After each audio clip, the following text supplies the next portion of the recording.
जब मैं स्कूल में थी, जब भी मैं अपनी पढ़ाई में ढिलाई बरतती, तो मेरी माँ मेरे पीछे पड़ जाती। अपनी बड़ी मौसी को देखो, वे कॉलेज गईं और उन्हें पक्की नौकरी मिल गई, इसलिए उन्हें रोटी कपड़े की चिंता नहीं करनी पड़ती। वे जहाँ भी जाती हैं, लोग उनकी इज्जत करते हैं और आदर करते हैं। अगर तुमने अभी मन लगाकर पढ़ाई नहीं की, तो तुम्हारा कॉलेज में दाखिला नहीं होगा और तुम्हें अपनी छोटी मौसी की तरह किसी कारखाने में काम करना पड़ेगा। लोग तुम्हें नीची नज़रों से देखेंगे। मैं अपनी बड़ी मौसी को देखकर प्रभावित होती थी और चाहती थी कि एक दिन मैं भी उनकी तरह बनूं। मेरे पास भी प्रसिद्धि और लाभ हो और मैं ऐसा जीवन जीऊं जिसे लोग सराहें और जिसकी ओर लोग आकर्षित हों। इसलिए मैंने कसकर पढ़ाई की। लेकिन जब मैंने पहली बार कॉलेज प्रवेश परीक्षा दी, तो मेरा चयन नहीं हुआ। उस समय मुझे लगा जैसे मेरी पूरी दुनिया में अंधेरा छा गया था। मैं पूरी ज़िंदगी नीची निगाह से नहीं देखी जाना चाहती थी। इसलिए मैंने दबाव के बावजूद साल दोहराने का फ़ैसला किया। उस समय मैं हर दिन आधी रात के बाद तक पढ़ाई करती थी। साल दोहराने के दबाव के साथ साथ कड़ी पढ़ाई ने मुझे शारीरिक और मानसिक रूप से थका दिया था। मेरी रोग प्रतिरोधक क्षमता कमज़ोर हो गई और मुझे लगभग हर महीने जुकाम हो जाता था।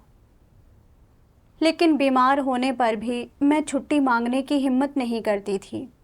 डरती थी कि कहीं कोई मुख्य बात छूट ना जाए, परीक्षा खराब ना हो जाए और कॉलेज जाने का मौका फिर से ना गवा दूं। अगले साल मेरा दाखिला एक शिक्षक प्रशिक्षण विश्वविद्यालय में हो गया। सभी रिश्तेदार और दोस्त मुझे बधाई देने आए और कहने लगे, स्नातक होने और शिक्षिका बनने के बाद समाज में तुम्हारा रुतबा ऊंचा हो जाएगा, तुम्हें सम्मान मिलेगा और तुम्हारा जीवन चिंता मुक्त हो जाएगा। उनकी ये बातें सुनकर मुझे बहुत खुशी हुई। स्नातक होने के बाद मैंने एक केंद्रीय प्राथमिक स्कूल में पढ़ाना शुरू कर दिया। काम में अपना नाम कमाने के लिए और स्कूल नेतृत्व द्वारा महत्व पाने और अपने सहकर्मियों की नज़रों में आदर पाने के लिए मैं अपने पहले डेमो क्लास में सबसे अलग दिखना चाहती थी। मैंने 1 महीने पहले से ही तैयारी शुरू कर दी। हर दिन अपनी नियमित कक्षाओं के अलावा मैं अपना सारा समय डेमो क्लास से संबंधित सामग्री खोजने, अनुभवी शिक्षकों से सलाह लेने और फिर पाठ योजनाओं को याद करने में बिताती थी। मैं हर दिन आईने के सामने बार बार अभ्यास करती थी, जब तक कि मैं पूरी शिक्षण योजना को शुरू से अंत तक सुना न सकूं। हालांकि यह बहुत थका देने वाला था, लेकिन जब मैंने देखा कि मूल्यांकन बैठक में स्कूल प्रशासक लगातार स्वीकृति में सिर हिला रहे थे, तो मेरी सारी थकान एक पल में गायब हो गई। मैंने सोचा, अब स्कूल प्रशासकों ने मेरी क्षमता देख ली है। अगले सेमेस्टर में वे शायद मुझे उप जिले के लिए डेमो क्लास संभालने दें। तब मेरे पास चमकने के और भी मौके होंगे। यह सोचकर मुझे लगा कि यह सब सार्थक था, चाहे मैं कितनी भी थकी क्यों ना हूँ। दूसरे सेमेस्टर में मुझे केंद्रीय उप जिले में एक डेमोस्ट्रेशन लेसन पढ़ाने का अवसर मिला, जिससे मैं उत्साहित और घबराई हुई दोनों थी। मैं घबराई हुई थी कि अगर मैंने अच्छा नहीं पढ़ाया तो स्कूल नेतृत्व निश्चित रूप से सोचेगा कि मेरी क्षमता औसत है और भविष्य में ऐसे अवसर मिलना मुश्किल होगा। मैं उत्साहित थी क्योंकि अगर मैंने अच्छा किया तो मैं सेंट्रल स्कूल में अपने पैर जमा लूँगी और शायद मुझे जिला या शहर स्तर पर भी पब्लिक लेसन लेने का मौका मिल जाए। यह तो बेहद प्रतिष्ठा की बात होगी। इसलिए मैंने एक बार फिर ध्यान से तैयारी की और दिन में केवल 3 या 4 घंटे सोई। लेकिन पाठ वाले दिन बहुत ज़्यादा घबराने की वजह से कक्षा में मेरा प्रदर्शन मेरी उम्मीदों के मुताबिक नहीं रहा। फिर भी मुझे स्कूल प्रशासकों और अन्य शिक्षकों से बहुत सराहना मिली। उस पल मुझे लगा कि चाहे कितनी भी मुश्किल या थकान क्यों ना हुई हो, यह सब सार्थक था। मुझे लगा कि जीवन ऐसा ही होना चाहिए। अगर मुझे स्कूल प्रशासकों और अपने सहकर्मियों का सम्मान और तारीफ नहीं मिल सकती, तो काम करने का क्या मतलब है? कुछ समय बाद स्कूल प्रशासकों ने मुझसे संपर्क किया। उन्होंने कहा कि स्कूल मेरे प्रशिक्षण को तेज़ी से कराना चाहता है और मुझसे स्कूल के सुरक्षा प्रभारी के रूप में भी सेवा करने के लिए कहा। मैं अपने दिल में बहुत खुश थी, क्योंकि सुरक्षा का काम ऐसा नहीं था जिसे हर शिक्षक संभाल सके। अगर मैंने अच्छा काम किया तो भविष्य में एक उत्कृष्ट शिक्षक के रूप में पहचाने जाने की मेरी संभावनाएं बढ़ जाएंगी और मेरे सहकर्मी भी मुझे और भी सम्मान की नज़र से देखेंगे। इसलिए मैं सहमत हो गई। लेकिन यह भूमिका संभालने के 1 महीने के भीतर ही मैं थककर चूर हो गई। मुझे हर कुछ दिनों में सुरक्षा दस्तावेज मिलते थे और उनमें से ज़्यादातर को जारी करना, लागू करना और उन पर रिपोर्ट देना होता था। मुझे अधीनस्थ स्कूलों से मिले दस्तावेज भी व्यवस्थित करने पड़ते थे। इसके ऊपर मैं अपने विषय के पाठ्यक्रमों के लिए भी जिम्मेदार थी। हर दिन जब मेरे सहकर्मी घर चले जाते थे, तब भी मैं ऑफिस में व्यस्त रहती थी और मैं सप्ताहांत पर भी आराम नहीं कर पाती थी। मैं शुरू में अपने साथ काम करने के लिए किसी और शिक्षक को मांगना चाहती थी, लेकिन जब मुझे याद आया कि प्रधानाचार्य ने कहा था कि जिला स्तर या उससे ऊपर एक उत्कृष्ट शिक्षक के रूप में पहचाने जाने के लिए बहुमुखी होना ज़रूरी है, तो मैंने यह विचार छोड़ दिया। कुछ महीनों के बाद मुझे लगा कि इस तरह काम करना बहुत थका देने वाला है, लेकिन मैं आधे रास्ते में छोड़ने को तैयार नहीं थी कि कहीं दूसरे लोग मुझे अक्षम ना कहें। इसलिए मैंने जैसे तैसे काम जारी रखा। हर व्यस्त अवधि के बाद मुझे हमेशा अपने दिल में एक खालीपन महसूस होता था। मैंने सोचा कि मुझे काम के बहुत ज़्यादा दबाव के कारण आराम करने की ज़रूरत है। इसलिए मैं मज़े करने और अच्छा खाना खाने के लिए सप्ताहांत पर बाहर जाती थी और यहाँ तक कि चीन के पश्चिमी हिस्से की यात्रा भी की। लेकिन खाने और मज़े करने के बाद भी मेरे दिल में बहुत खालीपन महसूस होता था। मैंने इस बारे में कुछ दोस्तों से बात की, लेकिन उन सब ने कहा कि मैं बेकार में ज़्यादा सोच रही हूँ, कि मेरे पास इतनी अच्छी नौकरी और रहने की स्थिति है, इसलिए मेरे लिए खालीपन महसूस करने का कोई मतलब नहीं बनता। 2007 में जाकर जब मेरी माँ ने मुझे सर्वशक्तिमान परमेश्वर के अंत के दिनों के सुसमाचार का प्रचार किया, तब परमेश्वर के वचन पढ़ने और कलीसियाई जीवन जीने के ज़रिए मेरे दिल में खालीपन का एहसास धीरे धीरे गायब हो गया। एक दिन एक सभा के दौरान मैंने परमेश्वर के वचनों का एक अंश पढ़ा और मुझे खालीपन की जड़ पता चली। सर्वशक्तिमान परमेश्वर कहता है, अपने हृदय में परमेश्वर के लिए स्थान न होने पर मनुष्य का आंतरिक संसार अंधकारमय, निराशाजनक और खाली होता है। मनुष्य के हृदय का खालीपन कोई व्यक्ति नहीं भर सकता, क्योंकि कोई भी व्यक्ति मनुष्य का जीवन नहीं हो सकता और कोई भी सामाजिक सिद्धांत मनुष्य को खालीपन की परेशानियों से मुक्ति नहीं दिला सकता। विज्ञान, ज्ञान, स्वतंत्रता, लोकतंत्र, सुख और आराम मनुष्य को केवल अस्थायी सांत्वना देते हैं। यहाँ तक कि इन चीज़ों के होने के बावजूद मनुष्य अभी भी अनिवार्यतः पाप करता है और समाज में फैले अन्याय की शिकायत करता है। इन चीज़ों का होना मनुष्य की अन्वेषण की अभिलाषा और इच्छा को बाधित नहीं कर सकता है।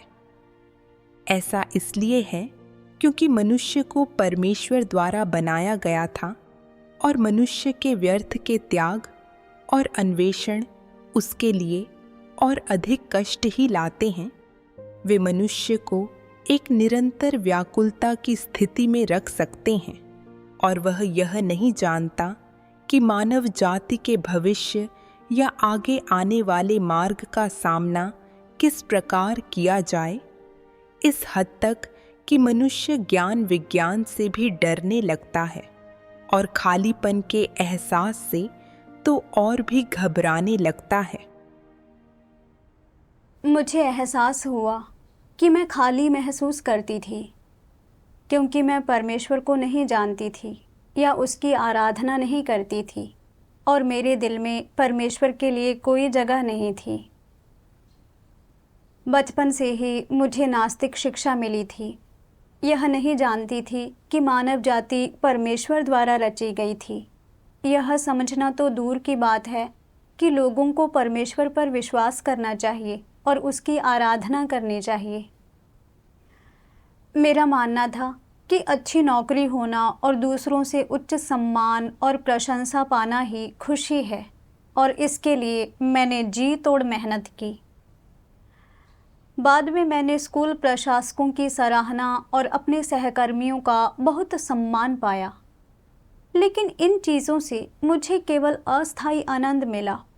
मेरा दिल अभी भी खाली था। मैंने सोचा कि खाने पीने और मज़े करने से मेरे दिल का खालीपन दूर हो सकता है, लेकिन वह आनंद गुजरने के बाद मैं फिर भी खाली महसूस करती थी। आखिरकार लोगों का सृजन परमेश्वर द्वारा किया गया था और हमें अपने जीवन के लिए परमेश्वर के प्रावधान की ज़रूरत है। केवल परमेश्वर के सामने लौटकर ही हम शांति और आनंद पा सकते हैं। उसके बाद मैं अक्सर सभाओं में शामिल होती थी और परमेश्वर के वचन पढ़ती थी और अपने खाली समय का इस्तेमाल सुसमाचार का प्रचार करने के लिए भी करती थी।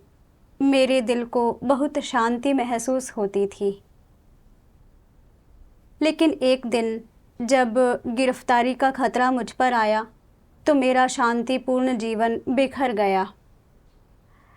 दिसंबर 2012 में स्कूल प्रशासकों को मेरे परमेश्वर में विश्वास करने के मामले का पता चला। इससे शिक्षा ब्यूरो और राष्ट्रीय सुरक्षा ब्यूरो में भी हड़कंप मच गया। प्रधानाचार्य ने लगातार 3 दिनों तक मुझसे बात की।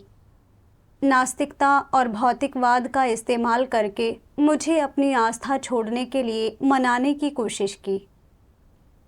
मैंने प्रधानाचार्य के साथ बहस की, उन्हें परमेश्वर के कार्य के बारे में गवाही दी। जब वे बहस नहीं जीत सके तो उन्होंने मेरी सोच बदलने की कोशिश छोड़ दी, लेकिन उन्होंने मुझे स्कूल में सुसमाचार का प्रचार करने से मना कर दिया। उसके बाद स्कूल मेरे अब बाहर जाकर पाठ पढ़ने की व्यवस्था नहीं करता था और ना ही मुझे शिक्षण और अनुसंधान गतिविधियों में भाग लेने देता था। मेरे सहकर्मियों ने भी मुझसे दूरी बना ली। अब स्कूल प्रशासकों द्वारा महत्व ना दिए जाने और सहकर्मियों द्वारा अजीब माने जाने पर मुझे बहुत दर्द और हताशा महसूस हुई। बाद में मैंने सोचा कि कैसे नूह ने परमेश्वर की इच्छा का पालन किया और जहाज बनाया। उस समय कई लोगों ने नूह को मूर्ख कहा, लेकिन नूह ने परवाह नहीं की कि उसके आसपास के लोग उसे कैसे आंकते हैं और उसकी निंदा करते हैं। एक सरल हृदय के साथ उसने परमेश्वर के वचन सुने, सुसमाचार का प्रचार करते हुए जहाज बनाया अंत में जब बाढ़ आई तो नूह के परिवार के 8 सदस्य बच गए। फिर मैंने सोचा कि कैसे प्रभु यीशु को मानव जाति को छुटकारा दिलाने के लिए सरकार द्वारा सताया गया। दुनिया के लोगों ने नकारा और निंदा की और यहाँ तक कि क्रूस पर चढ़ा दिया गया। परमेश्वर ने मानव जाति को बचाने के लिए बहुत कष्ट सहा है। मैंने जो थोड़ा सा कष्ट सहा उसकी क्या बिसात। मैं परमेश्वर पर विश्वास करके जीवन में सही रास्ते पर चल रही हूँ। यह एक न्याय संगत कार्य है और इसमें शर्म की कोई बात नहीं है। मैं दूसरों की रूखी नज़रों को परमेश्वर के साथ अपने सामान्य रिश्ते पर असर नहीं डालने दे सकती थी। मुझे अभी भी सभाओं में जाना था और सुसमाचार का प्रचार करना था। उसके बाद मैं हमेशा की तरह काम पर गई और स्कूल के बाद मैं सभाओं में भाग लेने चली गई। मैंने कभी उम्मीद नहीं की थी कि अगस्त 2013 में स्कूल शुरू होने से 1 हफ्ते पहले मुझे प्रधानाचार्य का फ़ोन आएगा, जो मुझसे 2 कक्षाओं को गणित पढ़ाने और 1 कक्षा के लिए क्लास टीचर भी बनने के लिए कहेंगे। मैंने मन ही मन सोचा, फिर मेरे पास सभाओं और अपने कर्तव्य के लिए समय कैसे होगा? मैंने परेशान होकर पूछा, इस साल ये इंतज़ाम क्यों किए जा रहे हैं? प्रधानाचार्य ने कहा, इस तरह तुम्हारे पास परमेश्वर पर विश्वास करने और सभाओं में जाने का समय नहीं होगा।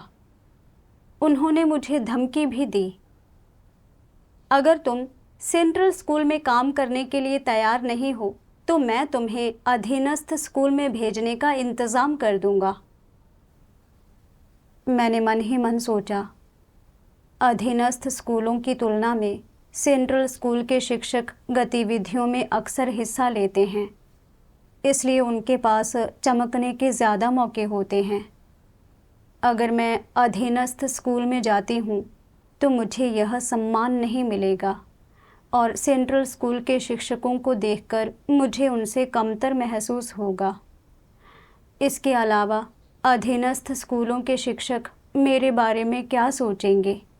क्या वे सोचेंगे कि मेरी क्षमता बहुत खराब थी, इसलिए मुझे पदावनत कर दिया गया? लेकिन अगर मैं सेंट्रल स्कूल में रहती हूँ तो मेरे पास परमेश्वर पर विश्वास करने और अपना कर्तव्य निभाने का समय कैसे होगा? फिर मैंने चुपचाप परमेश्वर से प्रार्थना की, हे परमेश्वर, मुझे क्या चुनना चाहिए? तभी मुझे परमेश्वर के वचनों का एक अंश याद आया। सर्वशक्तिमान परमेश्वर कहता है, सकारात्मक और नकारात्मक, काले और सफ़ेद, परिवार और परमेश्वर, संतानों और परमेश्वर, सद्भाव और बिगाड़, धन और गरीबी, रुतबा और मामूलीपन, समर्थन दिए जाने और ठुकरा दिए जाने इत्यादि के बीच सभी संघर्ष के दौरान तुम लोगों ने जो विकल्प चुने हैं उनके बारे में तुम लोग निश्चित ही अनजान नहीं हो। एक सौहार्दपूर्ण परिवार और टूटे हुए परिवार के बीच तुमने पहले को चुना और तुमने ऐसा बिना किसी संकोच के किया।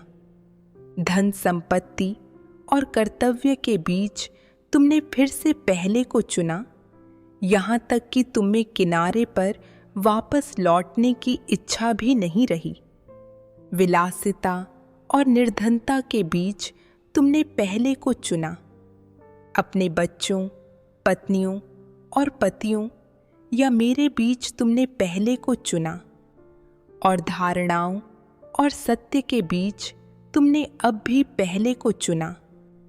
तुम लोगों के तरह तरह के बुरे कर्मों को देखते हुए मेरा विश्वास तुम पर से बिल्कुल उठ गया है। मैं बिल्कुल स्तब्ध हूँ। तुम्हारे हृदय अप्रत्याशित रूप से इतने कठोर हैं कि उन्हें कोमल नहीं बनाया जा सकता। सालों तक मैंने अपने हृदय का जो खून खपाया है, उससे मुझे आश्चर्यजनक रूप से तुम्हारे परित्याग और विवशता से अधिक कुछ नहीं मिला।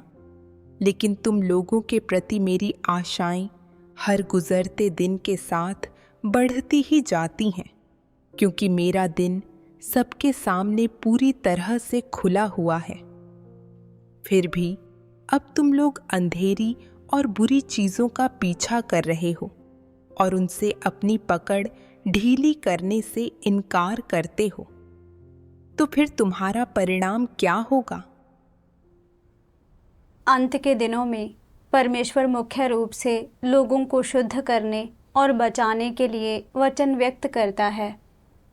परमेश्वर चाहता है कि हम उसके वचनों को पढ़ने में अधिक समय बिताएं, ताकि हम सत्य को समझ सकें, अपने कर्तव्यों को अच्छी तरह से निभा सकें और उद्धार पाने के लिए अपने भ्रष्ट स्वभाव को त्याग सकें। लेकिन जब चुनाव करने की बारी आई तो मुझे अभी भी अपनी प्रसिद्धि और लाभ की परवाह थी, ना कि अपने जीवन की या अपने कर्तव्य को अच्छी तरह से निभाने की। मैंने परमेश्वर को बहुत अधिक निराश किया था। अगर मैं सेंट्रल स्कूल में रहना जारी रखती तो मैं निश्चित रूप से अभी भी विभिन्न सम्मानों के लिए लड़ती। काम के इतने भारी बोझ के साथ यहाँ तक कि सभाओं में जाने और परमेश्वर के वचन पढ़ने पर भी असर पड़ता। अपना कर्तव्य निभाना तो दूर की बात है। फिर मैं तब भी परमेश्वर पर विश्वास कैसे कर पाती? अगर मैं अधीनस्थ स्कूल में जाती तो काम का बोझ हल्का होता और मैं सभाओं में जा सकती थी और सामान्य रूप से अपना कर्तव्य कर सकती थी। भले ही मेरे पास कम व्यक्तिगत सम्मान होते और मेरे सहकर्मी मुझे नीची नज़रों से देखते, यह केवल बेइज्जती की बात होती। हालांकि मेरे जीवन को नुकसान नहीं होता और यही सबसे ज़्यादा मायने रखता था। यह समझकर मैंने प्रधानाचार्य से कहा, मैंने एक अधीनस्थ स्कूल में जाने का निर्णय लिया है। प्रधानाचार्य इतने गुस्से में थे कि उन्होंने तुरंत फ़ोन काट दिया। अधीनस्थ स्कूल में मैं दिन में पढ़ाती थी और शाम को सभाओं में जाती थी और अपना कर्तव्य करती थी। 1 साल बाद, चूँकि जिस कक्षा को मैंने पढ़ाया था उसकी अंतिम परीक्षा के अंक सेंट्रल स्कूल से अधिक थे, प्रधानाचार्य ने मेरा तबादला वापस सेंट्रल स्कूल में कर दिया। लेकिन अच्छा समय ज़्यादा दिन नहीं चला। राष्ट्रीय सुरक्षा ब्रिगेड के कप्तान मेरे विश्वास के बारे में पूछने मेरे दरवाजे पर आए। पुलिस के मेरे पीछे पड़ने और भाई बहनों को मुसीबत में डालने से बचने के लिए मेरे पास कुछ समय के लिए सभाओं में जाना बंद करने के अलावा कोई चारा नहीं था। कलीसियाई जीवन के बिना, अपने कर्तव्य के बिना, समय के साथ मेरा दिल परमेश्वर से दूर और दूर होता गया और मैं अनचाहे ही फिर से कड़ी प्रतिस्पर्धा में धकेल दी गई। जिन छात्रों को मैं पढ़ाती थी वे लगभग हर साल प्रतियोगिताओं में पहले और दूसरे पुरस्कार जीतते थे और हमारी कक्षा के अंतिम परीक्षा के अंक हमेशा शीर्ष पर रहते थे। प्रधानाचार्य ने बैठकों में मेरे काम को भी सराहा। जिस कक्षा को मैं पढ़ाती थी उसमें ना केवल पढ़ाई का अच्छा माहौल था बल्कि क्लास में एकता भी थी और माता पिता भी मेरे काम के बहुत समर्थक थे।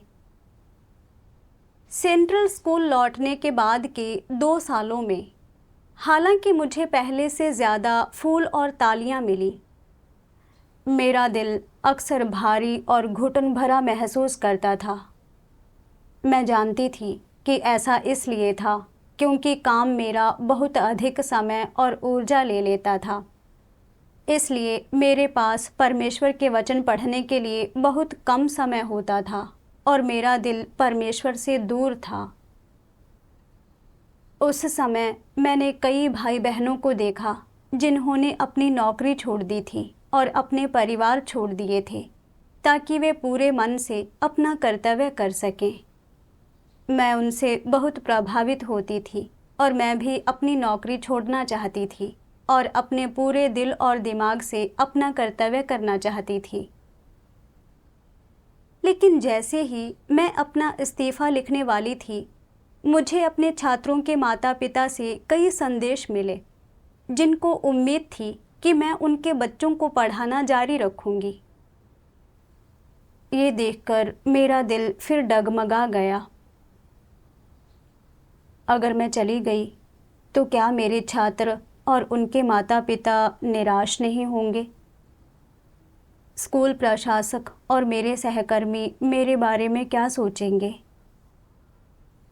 मेरे पिता ने हमेशा मेरी माँ और मुझे परमेश्वर पर विश्वास करने से रोकने की कोशिश की है और यहाँ तक कि मेरी माँ को तलाक भी दे दिया।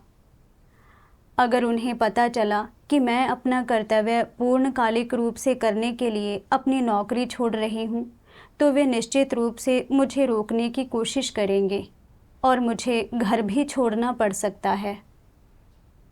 मैंने 19 साल तक कड़ी मेहनत की ताकि ऐसी नौकरी पा सकूं जिनके लिए लोग तरसते थे और आज जो उपलब्धियां मेरे पास हैं उन्हें हासिल कर सकूं। मेरे रिश्तेदार, दोस्त और सहकर्मी सभी मुझसे प्रेरित होते हैं। एक बार मैंने इस्तीफ़ा दे दिया तो मेरी नौकरी चली जाएगी, मेरी प्रसिद्धि और लाभ चला जाएगा और मुझे अपनी आरामदेह जीवन की स्थितियां छोड़नी पड़ेंगी। तब सब मेरे बारे में क्या कहेंगे? मुझे लगा जैसे मेरा दिल इधर उधर खिंच रहा है। यह बेहद दर्दनाक था। मैंने चुपचाप परमेश्वर से प्रार्थना की, हे परमेश्वर, मैं जानती हूँ कि पूर्णकालिक रूप से अपना कर्तव्य करना अच्छी बात है, लेकिन मैं इस नौकरी को नहीं छोड़ पा रही हूँ। अगर मेरे पास लोगों का सम्मान और तारीफ नहीं होगी, तो क्या मेरा जीवन खुशहाल हो सकता है? हे परमेश्वर, इस मुद्दे को स्पष्ट रूप से देखने में मेरी मदद करो। कुछ समय बाद प्रधानाचार्य ने मुझे पदोन्नति देकर वित्त प्रमुख बना दिया। इस पद में कई बैठकें और थकाऊ काम शामिल थे। दिन में मुझे कई विभागों में भागदौड़ करनी पड़ती थी और शाम को या सप्ताहांत पर मुझे अक्सर कॉल आते थे कि मुझे दस्तावेज़ पहुंचाने हैं। इसलिए अक्सर मेरे काम और मेरे कर्तव्य के बीच समय का टकराव होता था। सभाओं के दौरान मैं कभी भी अपने दिल को शांत नहीं कर पाती थी। हमेशा डरती थी कि स्कूल प्रशासक मुझे किसी काम के लिए बुला लेंगे। कभी कभी मैं घर पर परमेश्वर के वचन पढ़ रही होती और स्कूल प्रशासकों का कॉल आने का मतलब होता कि मुझे बाहर जाना होगा और तुरंत कुछ संभालना होगा। मुझे लगता था कि मेरा दिल परमेश्वर से बहुत दूर है और मेरा जीवन बहुत थका देने वाला है। लेकिन मैं अपनी नौकरी छोड़ने के लिए तैयार नहीं थी। मैं अक्सर प्रार्थना करती थी, परमेश्वर से मेरी मदद करने के लिए कहती थी। जून 2018 में एक दिन मैं 20 से ज़्यादा सहकर्मियों के साथ लिफ्ट में ऊपर जा रही थी। चलने के बाद लिफ्ट अचानक नीचे गिर गई। हम सब डर गए। लिफ्ट अटक गई और हम सब अंदर फंस गए। चूँकि लिफ्ट में हवा का संचार नहीं था, थोड़ी देर बाद हमें सांस लेने में तकलीफ़ होने लगी। मैं बेचैन हुए बिना नहीं रह सकी। अगर रखरखाव कर्मचारी नहीं आए तो क्या होगा? क्या मैं यहाँ दम घुटने से मर जाऊंगी?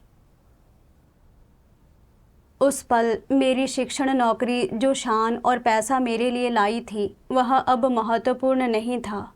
मैं बस यही सोच पाती थी कि जिंदा कैसे रहूं। मुझे याद आया कि परमेश्वर पर विश्वास करने के इन वर्षों में जब भी मैं मुश्किल में थी, लाचार और खोई हुई थी, तो हमेशा परमेश्वर ने ही मेरे लिए रास्ता खोला और अपने वचनों से मेरा मार्गदर्शन किया, मुझे चलने के लिए एक रास्ता दिया। परमेश्वर पर विश्वास करके मैं परमेश्वर के कार्य का अनुभव कर सकती हूँ, परमेश्वर के अधिकार को जान सकती हूँ और सृष्टिकर्ता के अद्भुत कार्यों को महसूस कर सकती हूँ। यह मेरा आशीष है। मुझे अपनी नौकरी छोड़ देनी चाहिए थी और पूर्णकालिक रूप से अपना कर्तव्य करना चाहिए था, लेकिन मैंने प्रसिद्धि और लाभ का आनंद लेने की खातिर ऐसा नहीं किया। अब मौत से सामना होने पर आखिरकार मैंने देखा कि प्रसिद्धि, लाभ और रुतबा सब ढलती परछाई की तरह हैं और पूरी तरह से अर्थहीन हैं। उस पल मैं परमेश्वर से मदद मांगना चाहती थी, लेकिन मुझे बोलने में बहुत शर्म आ रही थी। क्या परमेश्वर अभी भी मुझ पर दया करेगा? क्या मेरे पास अभी भी सार्थक जीवन जीने का मौका होगा? मैं परमेश्वर से केवल कुछ दिल की बातें कह सकी। हे परमेश्वर, तुम पर विश्वास करने के बाद मैंने ठीक से सत्य का अनुसरण नहीं किया। आज हुई इस घटना के ज़रिए ही मुझे अचानक समझ आया, जब मौत सामने खड़ी हो तो मैं सत्य के बिना कितनी डरी हुई और लाचार हूँ। हे परमेश्वर, भले ही मैं आज यहाँ मर जाऊँ, मैं फिर भी तुम्हारी व्यवस्थाओं के आगे समर्पण करूँगी। अगर मैं जीवित बाहर निकल सकी तो मैं निश्चित रूप से अपने भविष्य के जीवन पर फिर से विचार करूँगी। ठीक उस पल मैंने देखा कि मेरे सभी सहकर्मी ऑक्सीजन की कमी के कारण झुककर नीचे बैठ रहे थे, लेकिन मुझे अचानक अपनी नाक से ताज़ी हवा की एक लहर टकराती हुई महसूस हुई। मैं हैरान और खुश थी, यह जानती थी कि परमेश्वर मुझ पर दया कर रहा था। जैसे ही लिफ्ट के दरवाजे खुले, मेरे सभी सहकर्मी खुशी से झूम रहे थे, लेकिन मेरा दिल परमेश्वर के प्रति कृतज्ञता से भरा था। मैं जानती थी कि परमेश्वर ने लिफ्ट की खराबी का इस्तेमाल मुझे जीवन के अर्थ और मूल्य पर विचार करवाने के लिए किया था। बाद में मैंने परमेश्वर के वचनों के 2 अंश देखे और प्रसिद्धि और लाभ के सार की और भी स्पष्ट समझ हासिल की। सर्वशक्तिमान परमेश्वर कहता है, कोई भी महान या प्रसिद्ध व्यक्ति या वास्तव में कोई भी व्यक्ति जीवन भर जिन सारी चीज़ों का पीछा करता है, वे केवल इन 2 शब्दों से जुड़ी होती हैं, प्रसिद्धि और लाभ। लोगों को लगता है कि एक बार उनके पास प्रसिद्धि और लाभ आ जाए तो उनके पास ऊंचे रुतबे और अपार धन संपत्ति का आनंद लेने और जीवन का आनंद लेने के लिए पूंजी आ जाती है। उन्हें लगता है कि एक बार उनके पास प्रसिद्धि और लाभ आ जाए तो उनके पास वह पूंजी होती है जिसका इस्तेमाल वे सुख खोजने और देह के उच्छृंखल आनंद में लिप्त रहने के लिए कर सकते हैं। लोग जिस प्रसिद्धि और लाभ की कामना करते हैं, उसकी खातिर वे खुशी से और अनजाने में अपने शरीर, दिल और यहाँ तक कि अपनी संभावनाओं और नियतियों समेत वह सब जो उनके पास है, शैतान को सौंप देते हैं। वे ऐसा बिना किसी हिचकिचाहट के करते हैं, बिना एक पल के संदेह के करते हैं और उनके पास कभी जो कुछ था उसे वापस लेने की जागरूकता के बिना करते हैं। लोग जब इस प्रकार खुद को शैतान को सौंप देते हैं और उसके प्रति वफादार हो जाते हैं, तो क्या वे खुद पर कोई नियंत्रण बनाए रख सकते हैं? कदापि नहीं। वे पूरी तरह से और 100% शैतान से नियंत्रित होते हैं। वे पूरी तरह से और सर्वथा इस दलदल में धंस जाते हैं और अपने आप को मुक्त कराने में असमर्थ रहते हैं। जब कोई प्रसिद्धि और लाभ की दलदल में फंस जाता है तो फिर वह कभी उसे नहीं खोजता जो उजला है, जो न्यायोचित है, या वे चीज़ें नहीं खोजता जो खूबसूरत और अच्छी हैं। ऐसा इसलिए है क्योंकि लोगों के लिए प्रसिद्धि और लाभ का प्रलोभन बहुत बड़ा होता है और ये ऐसी चीज़ें हैं जिनका अनुसरण लोग अंतहीन ढंग से अपने पूरे जीवन भर और यहाँ तक कि अनंत काल तक कर सकते हैं।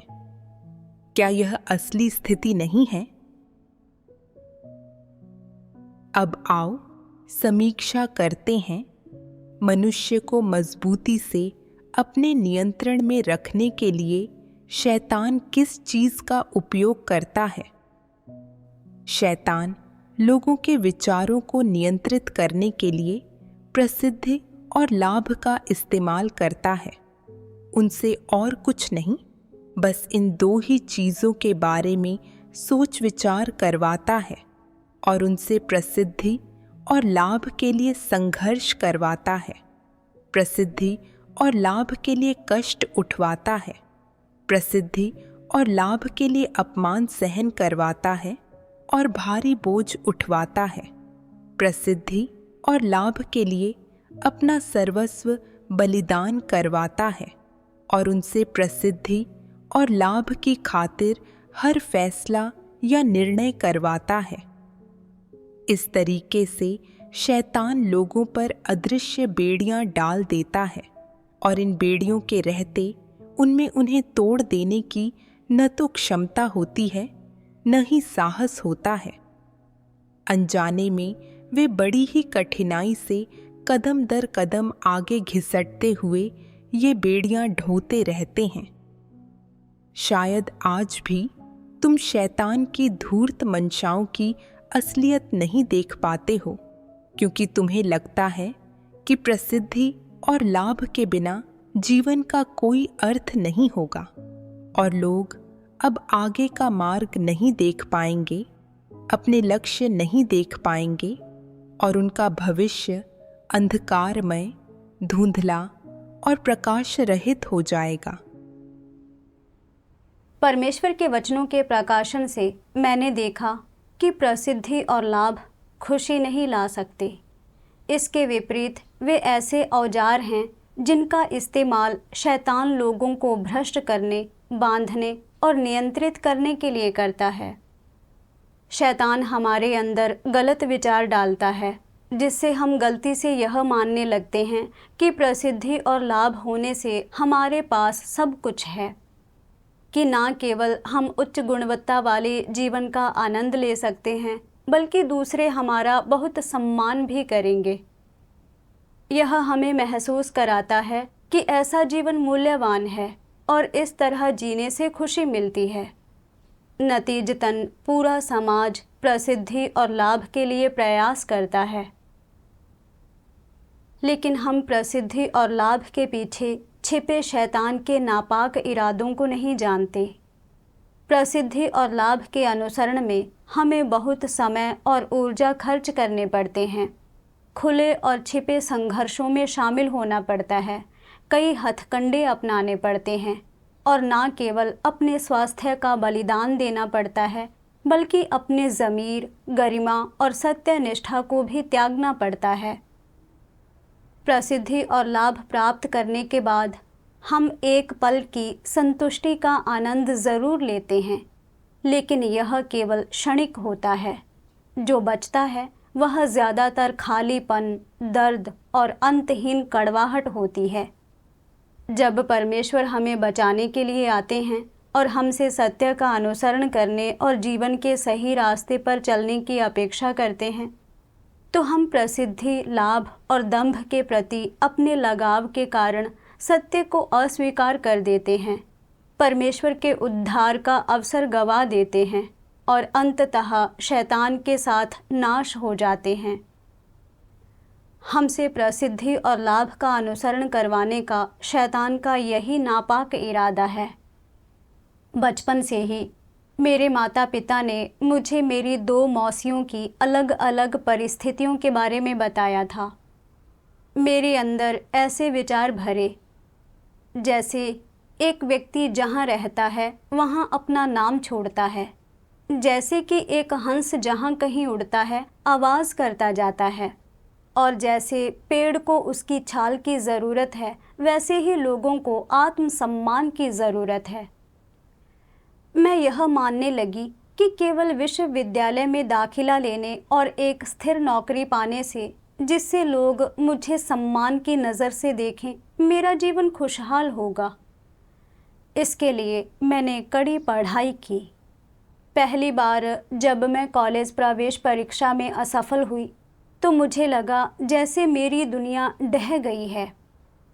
परीक्षा में सफल होने के लिए मैंने भारी दबाव के बावजूद साल दोहराने का फैसला किया, जिससे मैं हर दिन बहुत तनाव में रहती थी। मेरा शरीर अपनी सीमा से परे थक चुका था और मैं बहुत दर्द में थी। कॉलेज से स्नातक होने और काम शुरू करने के बाद मैंने हर प्रदर्शन पाठ की बारीकी से तैयारी की और स्कूल प्रशासकों द्वारा 100 से अधिक शिक्षकों के बीच अलग दिखने के लिए अक्सर ओवरटाइम काम किया, ताकि स्कूल प्रशासक और मेरे सहकर्मी मेरी तारीफ करें और मुझ पर ध्यान दें। स्कूल प्रशासकों और अपने सहकर्मियों की तारीफ पाने के बाद हालांकि मुझे प्रतिष्ठा मिली, लेकिन मैं शारीरिक और मानसिक रूप से थक चुकी थी और मेरी आत्मा खाली महसूस करती थी। परमेश्वर का अंत के दिनों का कार्य स्वीकार करने के बाद मैं जानती थी कि अंत के दिनों में परमेश्वर के उद्धार के कार्य का समय कम है और मुझे सत्य का अनुसरण करना चाहिए और पूर्णकालिक रूप से अपना कर्तव्य करना चाहिए। मेरे जीवन के लिए यही सबसे ज़्यादा फायदेमंद है। लेकिन एक व्यक्ति जहाँ रहता है वहाँ अपना नाम छोड़ता है, जैसे कि एक हंस जहाँ कहीं उड़ता है आवाज़ करता जाता है, और जैसे पेड़ को उसकी छाल की ज़रूरत है वैसे ही लोगों को आत्मसम्मान की ज़रूरत है। कि शैतानी जहर मेरे दिल में गहराई से जमे हुए थे, जो मुझे पूरे दिल से सत्य का अनुसरण करने के लिए, अपनी नौकरी, प्रसिद्धि और लाभ को छोड़ने के लिए तैयार नहीं होने दे रहे थे और मुझे तब तक सता रहे थे जब तक कि मैं पूरी तरह से टूट नहीं गई। वास्तव में आपके पास चाहे जितनी प्रसिद्धि और लाभ हो, वे सब ढलती परछाई की तरह हैं। सत्य पाए बिना जब आपदाएं आएंगी तो लोग मर जाएंगे। यह बिल्कुल 2004 में हिंद महासागर में आई सुनामी की तरह है। छुट्टियों के स्वर्ग में कितने लोगों ने अपनी जान गंवाई। उनमें प्रतिष्ठा और रुतबे वाले कई लोग थे।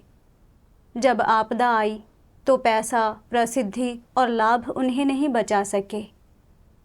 बहुत से तथ्य साबित करते हैं कि चाहे किसी व्यक्ति के पास कितनी भी प्रसिद्धि और लाभ हो, यह सब खाली होता है और जीवन एक पल में जा सकता है। अगर मैं अड़ियल बनी रही और नहीं जागी, अगर मैंने सत्य का अनुसरण करने के लिए समय का लाभ नहीं उठाया और परमेश्वर का कार्य समाप्त होने तक मैंने खुद को पर्याप्त सत्य से सुसज्जित ना किया और मेरा स्वभाव नहीं बदला, तो मैं आपदा में पड़ जाऊंगी और तब तक पछताने के लिए बहुत देर हो चुकी होगी। लिफ्ट की इस घटना ने मुझे झकझोर कर जगा दिया।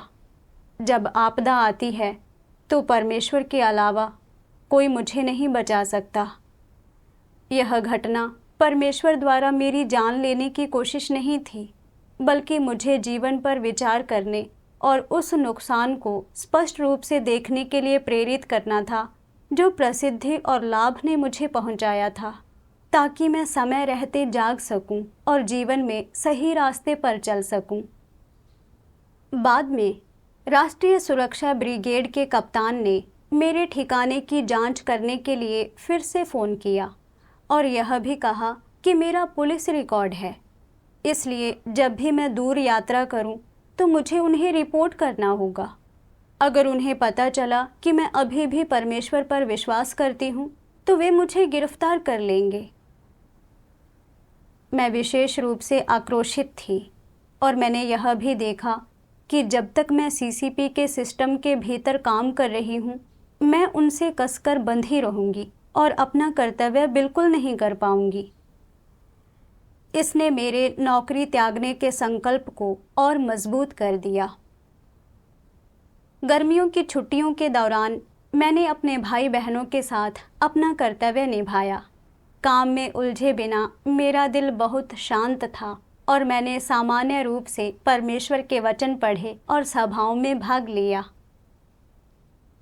एक दिन पर्यवेक्षक ने मुझसे पूछा कि क्या मैं पूर्णकालिक रूप से अपना कर्तव्य करने के लिए तैयार हूँ, और मुझे परमेश्वर के वचनों का एक अंश भी पढ़कर सुनाया।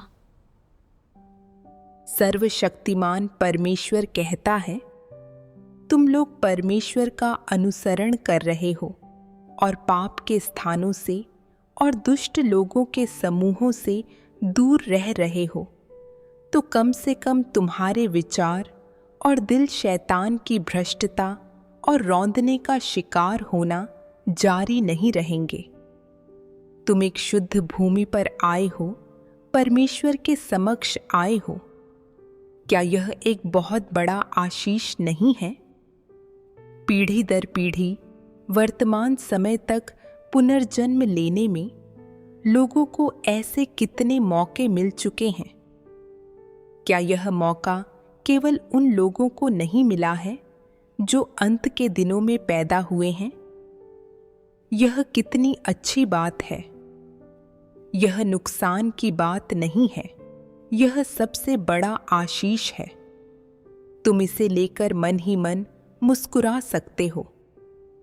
समस्त चीजों के बीच सृजित प्राणियों के रूप में पृथ्वी पर कुछ अरब लोगों के बीच ऐसे कितने लोग हैं जिन्हें सृजित प्राणियों के रूप में अपनी पहचान के साथ सृष्टिकर्ता के कर्मों की गवाही देने और परमेश्वर के कार्य के भीतर अपना कर्तव्य अच्छे से निभाने और जिम्मेदारी को पूरा करने का अवसर मिला है? किसके पास ऐसा अवसर है? क्या ऐसे बहुत से लोग हैं? ऐसे लोग बहुत कम हैं। इसका अनुपात क्या है? 10,000 में 1? नहीं, इससे भी कम। खासकर अपने कर्तव्य निभाने के लिए अपने द्वारा हासिल की गई खूबियों और ज्ञान का उपयोग कर सकते हो। क्या यह बहुत बड़ा आशीष नहीं है? तुम किसी आदमी के प्रति गवाही नहीं देते हो और जिसमें तुम लगे हो वह कोई उद्यम नहीं है। जिसकी तुम सेवा करते हो वह सृष्टिकर्ता है। यह सबसे सुंदर और कीमती चीज है। क्या तुम सबको गर्व महसूस नहीं करना चाहिए? अपना कर्तव्य निभाते समय तुम्हें परमेश्वर का सिंचन और पोषण प्राप्त होता है। इतने अच्छे माहौल और अवसर के साथ अगर तुम कुछ भी वास्तविक प्राप्त नहीं करते हो, अगर तुम सत्य प्राप्त नहीं करते हो, तो क्या तुम्हें जीवन भर पछतावा नहीं होगा?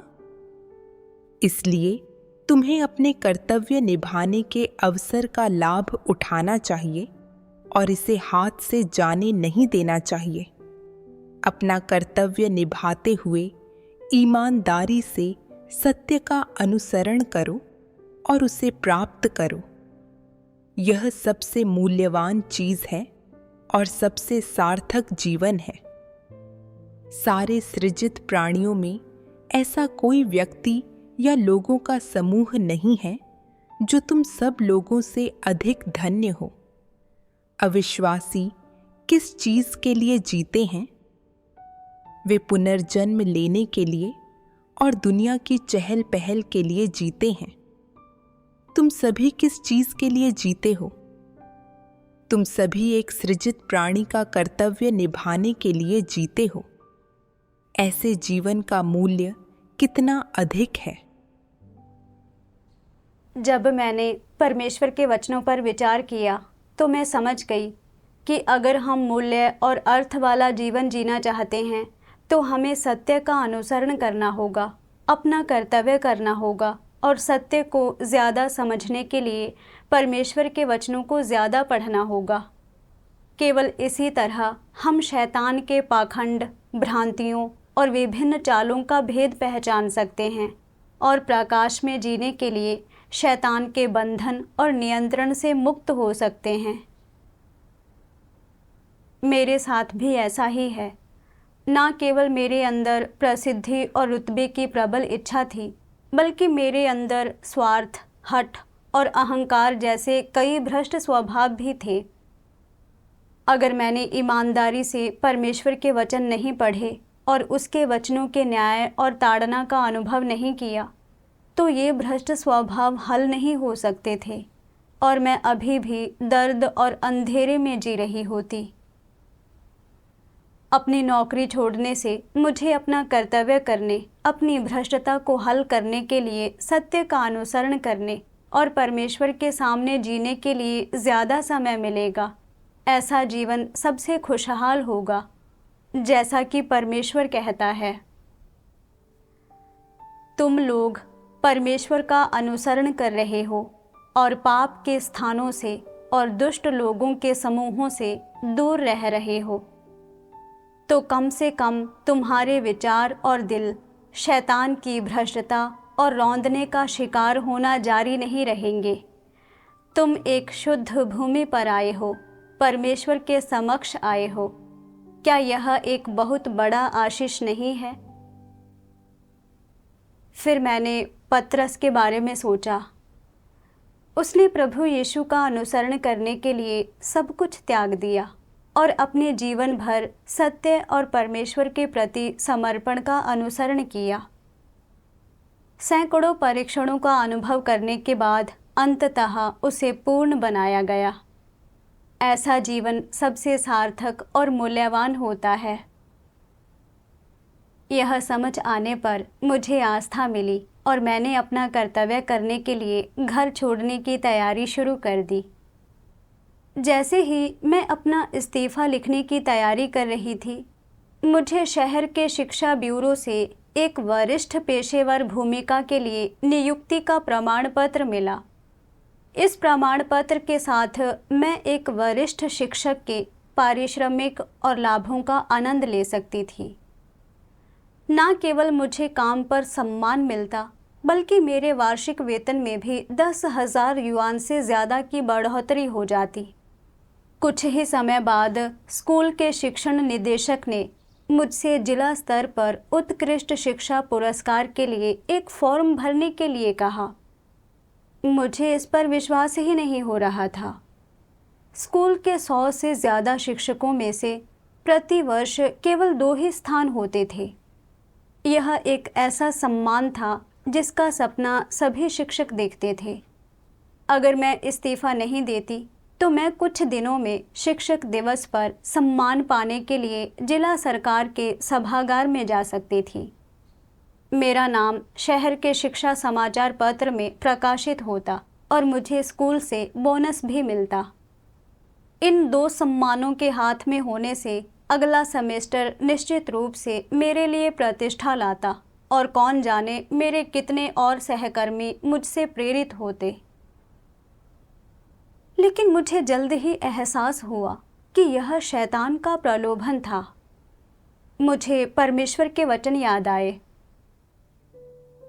यदि तुम डटकर खड़े हो जाते हो और शैतान के साथ संग्राम करते हो, शैतान के साथ जीवन और मरण की लड़ाई लड़ने के लिए तुम परमेश्वर में अपनी आस्था, समर्पण और परमेश्वर के प्रति भय का उपयोग हथियारों की तरह करते हो, ऐसे कि तुम शैतान को पूरी तरह परास्त कर देते हो और उसे तुम्हें देखते ही दुम दबाने और भीत कातर बन जाने को मजबूर कर देते हो।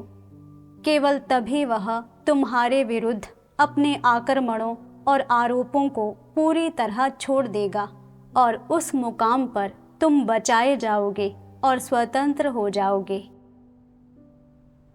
शैतान जानता था कि मुझे प्रसिद्धि और लाभ की परवाह है, इसलिए उसने मुझे ललचाने के लिए इन दो सम्मानों का इस्तेमाल किया। उसे व्यर्थ में उम्मीद थी कि मैं प्रसिद्धि और लाभ के लिए होड़ करने और उसके द्वारा रौंदे जाने और नियंत्रित किए जाने के लिए कार्यस्थल पर बनी रहूंगी।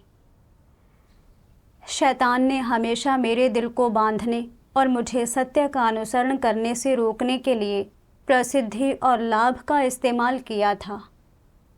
मैं उसकी चालों में फिर से नहीं फंस सकती थी।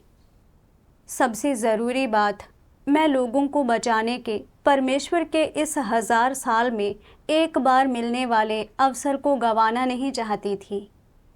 मुझे एक सृजित प्राणी का कर्तव्य पूरा करना था, अपने भविष्य के जीवन को परमेश्वर को सौंपना था और एक सार्थक जीवन जीने का अनुसरण करना था, जैसा कि परमेश्वर के वचन कहते हैं।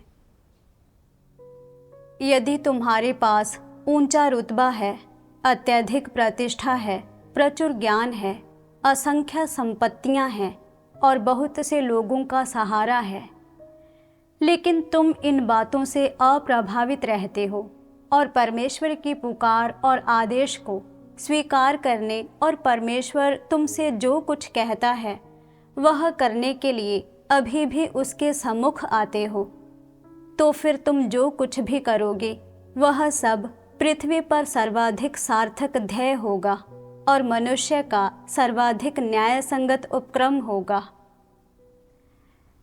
दुनिया में एक सृजित प्राणी का कर्तव्य अच्छी तरह से निभाने से ज़्यादा सार्थक या मूल्यवान कुछ नहीं है। अतीत पर विचार किया कि मैंने कड़ी मेहनत की थी और स्कूल प्रशासकों और माता पिता की सराहना हासिल की थी, लेकिन मैंने अपना खुद का कर्तव्य अच्छी तरह से नहीं किया था या परमेश्वर की स्वीकृति हासिल नहीं की थी और मेरा दिल अभी भी खाली था। अब बड़ी आपदाएं पहले ही शुरू हो चुकी हैं और समय किसी का इंतज़ार नहीं करता। कई लोगों ने अभी तक परमेश्वर का अंत के दिनों का सुसमाचार नहीं सुना है और उनके पास जीवन में सही दिशा नहीं है। मुझे जल्दी करनी थी और सुसमाचार का प्रचार करना था ताकि अधिक लोग परमेश्वर के उद्धार को स्वीकार कर सकें। यह परमेश्वर का अत्यावश्यक इरादा है।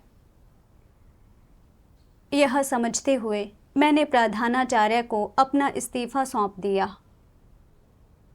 प्रधानाचार्य बहुत हैरान हुए और बोले, बहुत से लोग इस पदवी के लिए जी जान से लड़ रहे हैं, फिर भी तुम इसे छोड़ना चाहती हो। तुम्हें ध्यान से सोचना चाहिए। अगर तुम इतनी अच्छी नौकरी छोड़ दोगी तो भविष्य में कैसे जियोगी? अगर यह काम के बोझ की वजह से है तो हम इस साल तुम्हारा काम का बोझ कम कर देंगे। मैं अपने ऑफिस का नवीनीकरण करवाऊंगा और उसे तुम्हारे लिए वित्त कार्यालय बना दूंगा। मुझे उम्मीद है कि तुम रुकोगी और काम करना जारी रखोगी।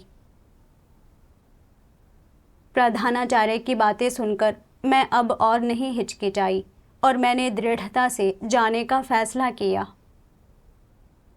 घर लौटने के बाद मैंने अपने पिता के लिए एक पत्र छोड़ा और फिर अपना सामान लिया और अपना कर्तव्य करने के लिए घर छोड़ दिया। मैंने पीछे मुड़कर सोचा कि कैसे इन वर्षों में मैंने प्रसिद्धि और लाभ का अनुसरण किया था और केवल अपने खाली समय में परमेश्वर पर विश्वास करने से संतुष्ट थी। ज़्यादा कर्तव्य नहीं करती थी और केवल यह जानती थी कि परमेश्वर के अनुग्रह का आनंद कैसे लिया जाए।